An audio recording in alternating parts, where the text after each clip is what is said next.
Bueno, le damos la bienvenida y junto a todos ustedes se manden sus preguntas también si tienen alguna cuestión del sentido de las elecciones, cómo funciona la ley y en efecto, cómo están funcionando los fallos. Vamos a estar hablando largo y tendido junto a él, es abogado constitucionalista Fabricio Góngora junto a nosotros. Fabricio, muchísimas gracias por estar acá en nuestro streaming y en efecto, aclararnos todas nuestras dudas. Bien, muy buenas noches Lucy, gracias por la invitación, de igual forma Walter, listo para atender cualquier consulta y un saludo cordial a toda la audiencia de Bolivisión Streaming. Mi querido Fabri, empecemos del principio, como se dice, valga, que sé que estoy diciendo una pachotada, pero a ver, ¿por qué te pregunto esto? ¿Cómo se rige un proceso electoral en Bolivia? No es que está abierto a interpretaciones ni nada, hay leyes que están marcando el parámetro como tal. Sí, bien, desde la perspectiva jurídica, un proceso electoral está regida desde la Constitución Política del Estado, la Ley 018, que es la ley del órgano electoral plurinacional, la Ley 026 del régimen electoral y de cierta manera la 1096, que es la de organizaciones políticas. Un proceso electoral tiene que ser visto desde una perspectiva global y esta se divide en tres etapas. Una etapa previa, la etapa precisamente electoral en la que nos encontramos, y una etapa postelectoral.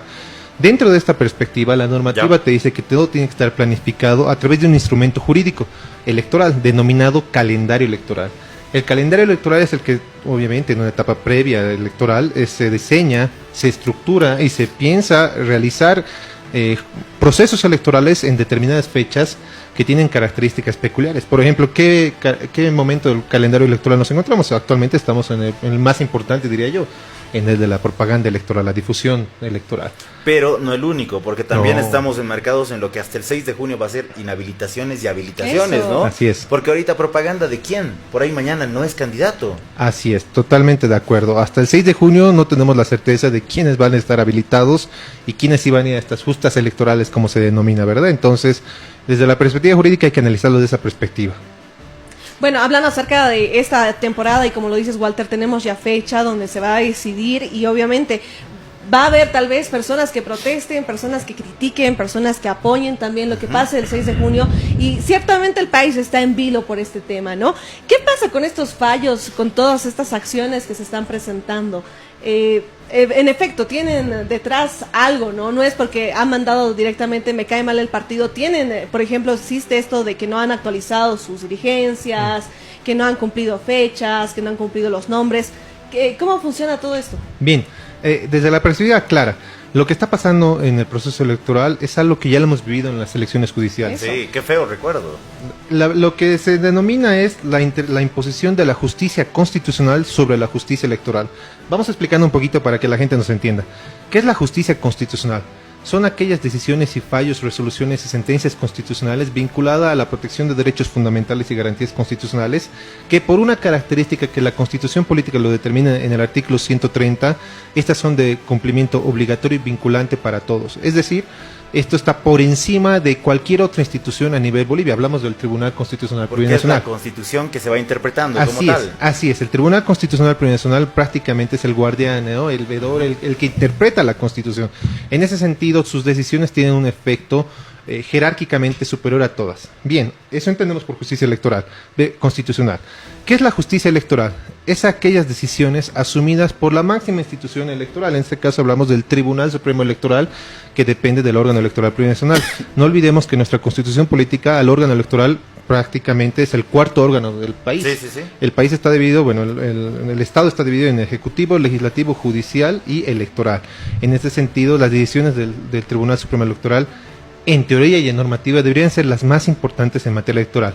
¿Qué es lo que está pasando? Y ya lo vivimos en las judiciales, que hay esta posición, ¿no? Contraposición de poderes, y por apego y cumplimiento a la normativa, al Tribunal Supremo Electoral no le queda otra que cumplir las decisiones del TSP. No deja de ser autónomo el Tribunal Supremo Electoral, y no sé si esta pregunta está bien formulada. ¿Se vuelve un suprapoder, si vale ese término, en materia electoral en tiempos electorales? Debiera ser. Les doy un caso.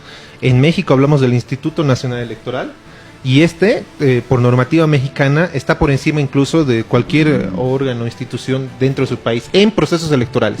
Es decir, mientras dure un proceso electoral, en México lo que en Bolivia sería el Tribunal Supremo Electoral sería la máxima institución, pero en Bolivia no está pasando eso. Es que aquí hay un dilema y hay que ser bien sinceros. ¿Qué pasase si el Tribunal Supremo Electoral, digamos los 7 vocales, dijeran no vamos a cumplir las sentencias constitucionales? hay incluso delitos en materia penal. Al incumplimiento de resoluciones constitucionales puede ser incumplimiento de deberes y otros.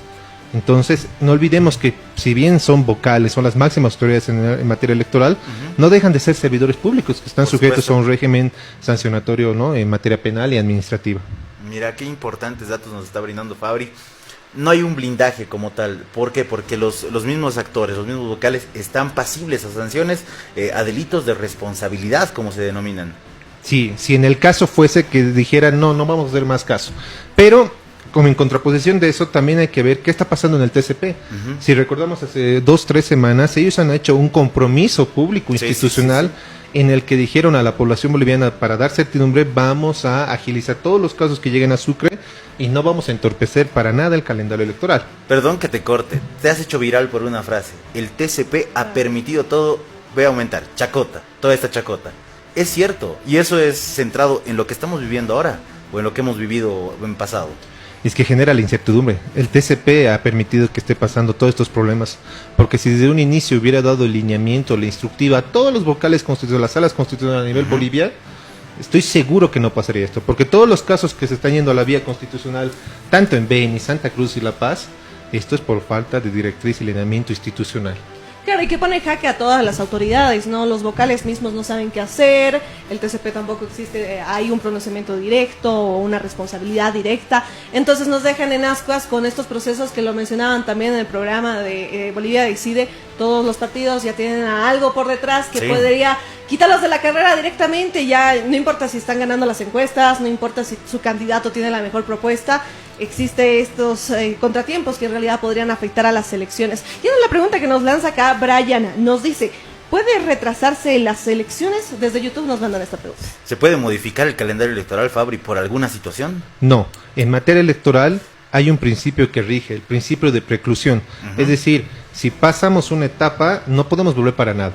Cualquier modificación, suspensión del proceso electoral daría a entender como si estuviera quedando sin efecto todo el proceso electoral. Como les decía al inicio, el proceso electoral no tiene que ser visto simplemente las etapas, sino todo en un solo. Por eso no se tiene que permitir que ningún fallo judicial tenga que suspender o paralizar, como sí pasó, por ejemplo, en las elecciones judiciales, ¿no? Mira, qué terrible. Ahora, este 6 de junio como tal, leemos los nombres. Este está inhabilitado, eso está labrado en piedra, como se dice. ¿Se puede hacer algo, tal vez?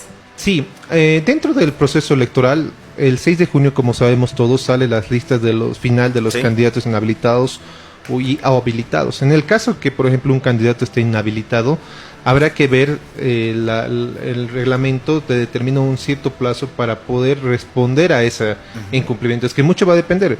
Algunos van a ser inhabilitados, por ejemplo, por la falta de presentación de un documento. Eso es enteramente responsabilidad atribuible al postulante. Y en ese caso no puede él presentar el documento observado. Pero en caso que fuera una observación que podría ser enmendada por cualquier naturaleza, sí podría darse, ¿no?, una naturaleza. Pero la naturaleza y el sentido es que el 6 de junio se da las listas definitivas.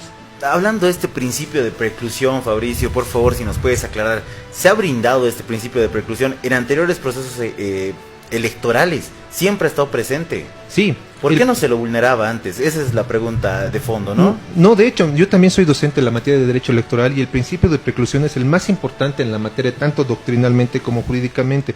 En Bolivia ya está incorporado, se encuentra en el inciso K del numeral 2, del artículo 2 de la ley 026, que te dice que todo proceso electoral, cada etapa, se rige bajo el principio de preclusión. Escuchábamos en algún momento unos vocales electorales, alguno en específico, que decía hay que generar una ley de preclusión, pero yo creo que no es necesario porque ya está en la ley 026, ¿no? Entonces esto tiene que regirse conforme a las leyes y la Constitución. Mira, al respecto de todo lo que está pasando, sabemos de que el 6 de junio Bolivia podría tomar un camino diferente, Walter. Muchas organizaciones sociales han dicho, si no sale a favor de lo que yo quiero y mis intereses, va a haber una movilización, vamos a hacer esto, vamos a hacer el otro. ¿Influye en algo que las personas hagan eso? ¿O directamente ya está escrito, ya como lo decíamos, está escrito en piedra, aunque se movilicen, aunque haya bloqueos, no va a cambiar nada? Normativamente, el descontento de la población ante decisiones de la justicia electoral no debería modificar, ¿no?, el sentido mismo.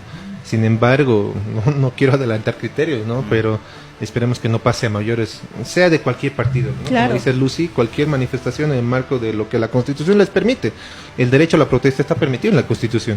Sin embargo, si avanzamos más allá, ¿no? Intentamos quebrar la institucionalidad o el orden legal y electoral, creo que eso no es adecuado. Pero la presión social tiene un peso en la decisión judicial, algún peso, o sea, que yo vea ahí barras, un juez no tiene por qué hacerse afectar por esta situación. Sí, a ver, voy a ser sincero, porque yo soy abogado, pero en honor a la verdad, a lo largo de la historia boliviana siempre ha tenido un efecto, hay que ser sinceros, la presión social. Ya. Anteriormente, yo lo digo, ¿no? Porque yo soy abogado litigante también, había una audiencia, por ejemplo, les pongo el caso, había una audiencia complicada, entonces venía gente o de una comunidad siempre. Y están ahí afuera gritando justicia para un momento presionar a las autoridades.